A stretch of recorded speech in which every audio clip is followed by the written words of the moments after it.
This next episode is perfect for you if you are a woman who feels like you are juggling a bazillion things and have become completely disconnected from yourself. Perhaps that shows up like if you finally get a spare minute to yourself, you don't even know what to do with it, or you're so fried that you have no energy to do anything that brings you joy. And so perhaps you're finding yourself just completely sprawled out on the couch or scrolling social media, just completely numb. In this episode, I'm going to walk you through very simple tasks that will help you start to understand exactly what it is that you need throughout your day, that you have access to at all times.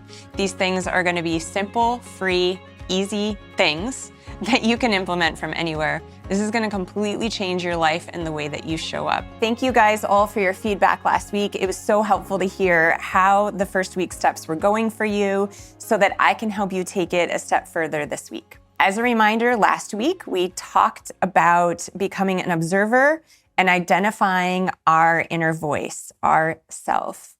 I recommended getting a journal. If you haven't gotten one, please do so. You're going to get so much more out of this material if you're actually taking the time to write down the things that I'm giving you as your homework and to work through them during the week. Again, I'm going to make this really simple for you.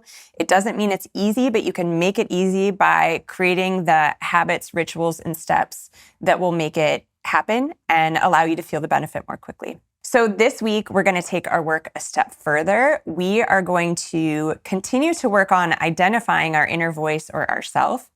And this week, we are going to start to classify the things that this inner voice and self is saying as being masculine or feminine. I'm going to get to that in a minute. But first, I just want to start by touching again on what's been called rushing women syndrome. As women now, we have taken on so many tasks. A lot of us have high-powered careers, are juggling a lot of the task in the home. If we have children, many of us are the main caretaker, and we're trying to do it all, and it's just not working. We're not showing up great for our kids. If we don't have kids, we're not showing up great for our friends or family members or coworkers. Most importantly, we're not showing up great for ourselves. The way that this looks is feeling completely fatigued, burnout, at the end of the day, just having like nothing left. I've heard people talking about this freeze syndrome, where when you finally have a moment to yourself, you don't even know what to do with it. So you're just mindlessly scrolling or, doing stuff that doesn't end up feeling good anyway. As we work together over the next few weeks, it's going to become really easy for you because it's going to become really rewarding to take those few minutes to yourself and actually do things that fill your soul and fill your cup. I'm so excited for you guys to get to that place, and it's coming soon if it hasn't already. So we are human beings, not human doings. And because of the busyness of our lives, we've really stepped into more of this doing role. As women, our power really sits in our be. Our power sits in our intuition, in our softness. And it's almost like we have forgotten how powerful we are. And we've started to show up trying to do it just like the guys do. And although we can do it all, and we can do it just like them, I really think that it's time for us to bring back our feminine power to the table, because not only then do we get it all done, but we get it done in a completely different way, in our softness, in our grace, in our intuition. And again, I know I keep saying this, but these are the things that allow us to show up more calm, centered, and balanced while we juggle it all. So I want to have you look at your journals if you have them in front of you. I want you to think on and look over, as you observed and identified this inner voice, yourself, how does she show up for you? And keep in mind, this voice can change throughout the week based on how you're feeling, how you're doing. Again, we talked about it as well. Like if you're anchored to things outside of you, which we're going to change, if you're anchored to your environment and things outside of you dictating how you feel, your inner voice may change based on what's going on outside of you, right? So we talked about, perhaps you might wake up in a good state, feeling like you've got the whole day ahead of you and that you can handle it all. And then boom, something happens outside of you, out of your control, that completely changes that. Whether it's, if you have children, it's kids tantrum, or maybe they forgot to do their homework, or they can't find something they need for school. If you don't have kids, perhaps it's bad traffic on the way to work that you didn't anticipate, all the things. And so depending on what's going outside of you, if that dictates your emotions, that can also dictate your inner self-talk. That's all going to change. But as you're looking back on the notes that you took last week, start to notice the theme, right? How is she showing up for you? Is she showing up angry, resentful, frustrated? Are the voices that you're hearing, I know that sounds crazy, are the voices, the inner self-talk that you're hearing, is it kind of like a victim-like mindset? Like, oh, of course I have to do the dishes again. Or of course there's no gas in the car. Of course this all falls on me, right? So like, is she a victim? These are things we want to continue to work on and identify throughout the weeks. It's just going to become way easier and easier the further along we get. Now what we're going to start to do is we're going to, again, identify masculine talk versus feminine talk. So last week, you started to observe, you identified, you listened for themes. I want you to actually, in a minute, I want you to hit pause on this. I want you to grab all those themes, all those things that you wrote down, and I want you now, if you haven't already, to describe this inner voice. I want you to describe yourself as a person.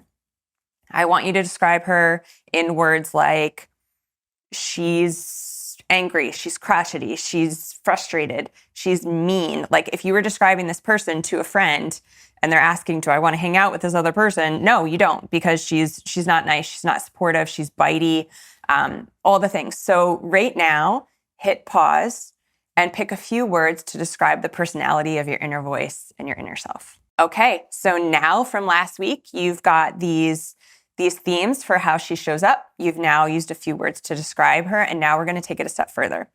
We are going to, in the next page of your journal, I want you to make a section that's masculine.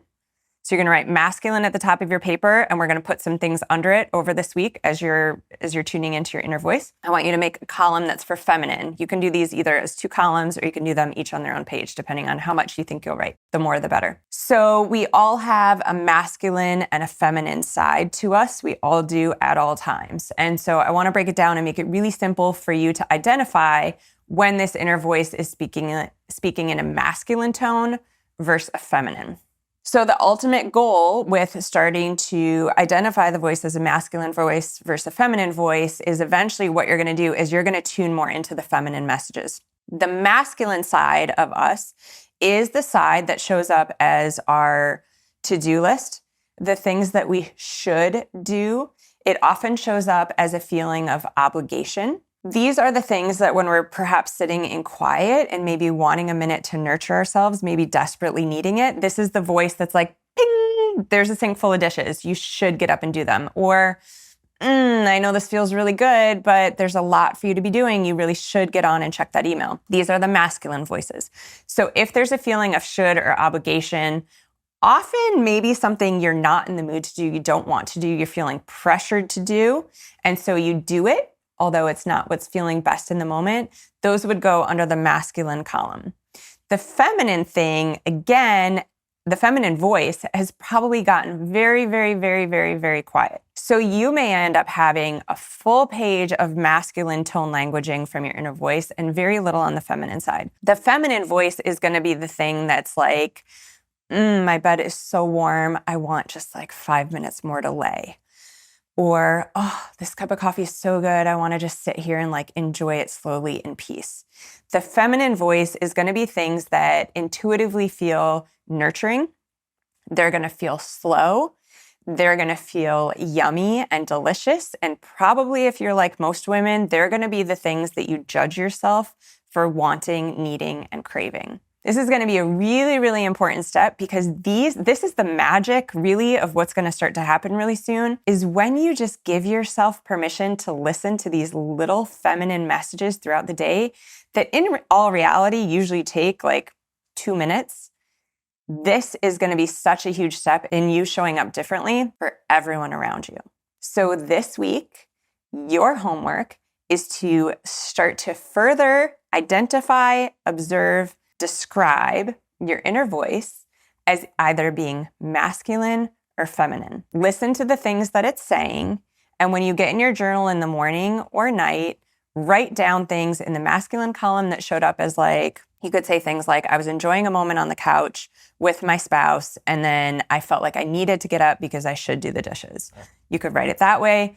You could say, things like, I know some people's inner voice will say things that are pretty nasty, like, how dare you be so lazy when there's all this stuff to do on the computer and emails at work, in the house, fill in the blank. Whatever it is, this is just for your eyes. You don't have to share it.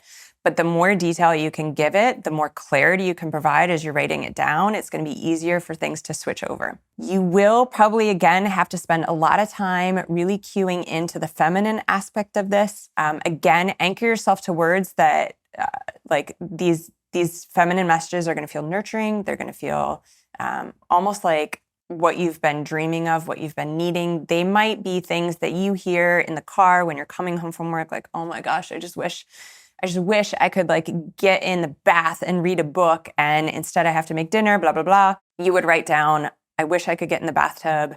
Instead I have to make dinner. So it sounds again like a very simple step. It's huge in taking things to the next level. I'm really excited to hear what comes up for you. An additional resource, I'm going to link it below, would be one of my recent episodes with Annie Yatch.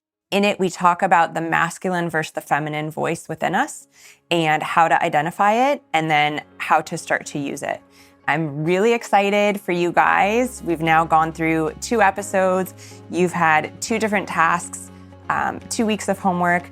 Next week, we're going to take it even further. It's going to start to blow your mind, the things that are starting to change in how you get through your day. I'm so excited. Be sure that you subscribe so you don't miss next week's episode or any future episodes. If you liked this episode, I would love for you to throw a like under it. As always, I love to hear your comments. And the absolute greatest compliment that you can give if you enjoyed this episode is to send it to another woman in your life. I know there's someone who needs this information. As always, women, we are so much stronger in numbers. We can get so much more done when we collaborate with another woman. And it's just gonna be more fun if you've got someone walking through this with you. So go ahead and share this with that woman in your life that popped into your head as you were listening to the episode. Can't wait to see you next week. Enjoy.